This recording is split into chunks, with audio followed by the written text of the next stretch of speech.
Hello, bienvenue dans cette vidéo numéro 2 de la partie 2. Le thème de cette vidéo sera les fourches. Alors, qu'est-ce que sont les fourches? C'est lorsque la barrière protectrice du cheveu, donc les écailles qui forment sa couche externe, se soulèvent et donc les écailles ne sont plus en mesure d'assurer leur rôle de base, c'est-à-dire de protéger le cortex du cheveu. Donc elles se soulèvent et on voit que le cheveu se sépare en différentes parties. Donc il y a plusieurs types de fourches. Donc il y a bien sûr celles qui sont au bout des cheveux, au niveau des pointes, donc très connues, c'est quand on a les pointes fourchues. Mais on peut avoir des fourches plus haut, d'accord, au niveau de la longueur, un peu plus haut, où le cheveu va se séparer, puis ensuite se retrouver et ensuite se séparer à nouveau. Je vous montre sur cette image d'autres types de fourches. Donc vous pouvez voir qu'il existe notamment les nœuds de fée. C'est lorsque vos cheveux en fait s'en mêlent sur eux-mêmes et ça constitue une fourche. Pourquoi? Parce que à l'endroit où il y aura le nœud, le cheveu sera fragilisé et à force d'y appliquer de la tension comme lorsqu'on se démêle les cheveux, le cheveu va ensuite tomber. Ce processus se fait pendant un long moment avant de devenir visible à l'œil nu. Et lorsqu'il est visible, eh bien, c'est déjà trop tard. Il n'y a plus qu'une seule solution, c'est de couper les cheveux, car on ne peut pas réparer des cheveux qui sont abîmés. À quoi sont dues les fourches? Elles sont dues à plusieurs facteurs. Alors j'ai envie de dire que déjà pour les fourches, c'est un peu l'histoire de la poule ou l'œuf. Est-ce que c'est la casse qui entraîne les fourches ou ce sont les fourches qui entraînent la casse? Eh bien, ça va dans les deux sens.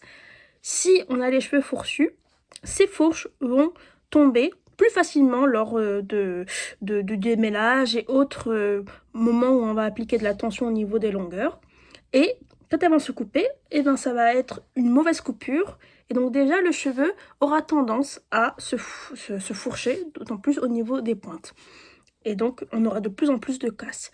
Et la casse, elle, comme j'ai dit juste avant, ça coupe une mauvaise coupure du cheveu et donc ça va favoriser ce phénomène de fourche. D'autres phénomènes vont aussi causer ces fourches, en fait, tout ce qui va agresser les cheveux.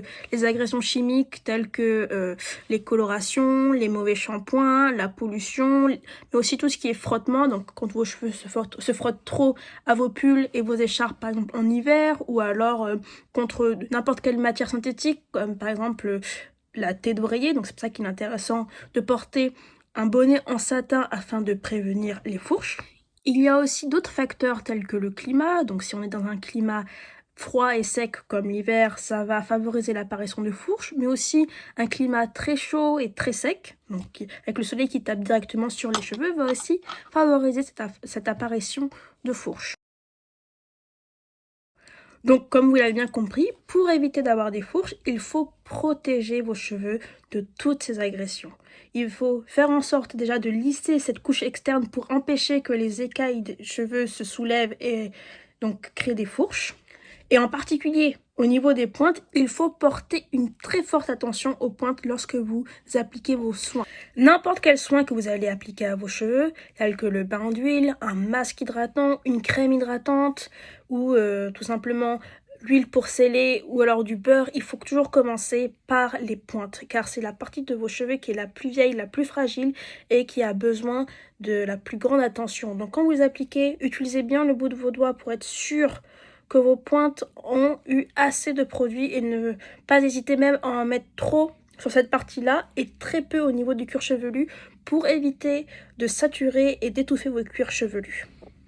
Il faut aussi favoriser les soins donc, qui vont protéger vos cheveux, surtout lorsqu'on sait déjà qu'ils vont être agressés. Donc avant d'aller à la mer, lorsqu'on sait que le climat est mauvais, donc il faut redoubler de soins nourrissants, donc ils vont vraiment protéger et refermer l'écaille, mais aussi faire des soins fortifiants qui vont combler les petits trous du cheveu avant qu'ils deviennent trop gros et soient des fourches visibles et apparentes. Pour prévenir les fourches, ce qui est très intéressant, ce sont les coiffures protectrices. Ça va protéger le cheveu parce que déjà on va arrêter de les toucher, on va arrêter de les démêler, donc tout ça ce sont des choses qui vont favoriser les fourches, mais surtout pour les fourches donc, qui sont plus hauts et pas forcément au niveau des pointes, le fait de garder ses cheveux en paquet, donc comme je vous avais parlé dans le mail sur le masque hydratant, ça va créer cet effet de clumping, et donc ce qui fait que les cheveux qui sont à l'intérieur du paquet vont être bien protégés. Bon, ceux qui sont à l'extérieur, bien sûr, ils vont être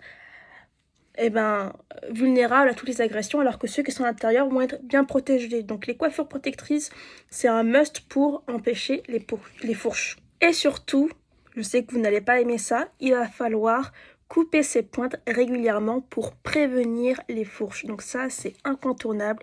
Pour prévenir les fourches, le meilleur moyen, c'est de couper ses pointes régulièrement. Et si vous n'aimez pas ça, vous pouvez faire du dusting. Donc ça consiste à couper vraiment le bout de vos tresses ou de vos vanilles. Vous n'avez pas besoin de couper 1 cm, 2 cm à chaque fois. 1 mm, c'est suffisant. Vous coupez le moins possible, parce que si vous coupez trop, alors vous allez couper trop de cheveux et ne pas avoir de rétention de longueur.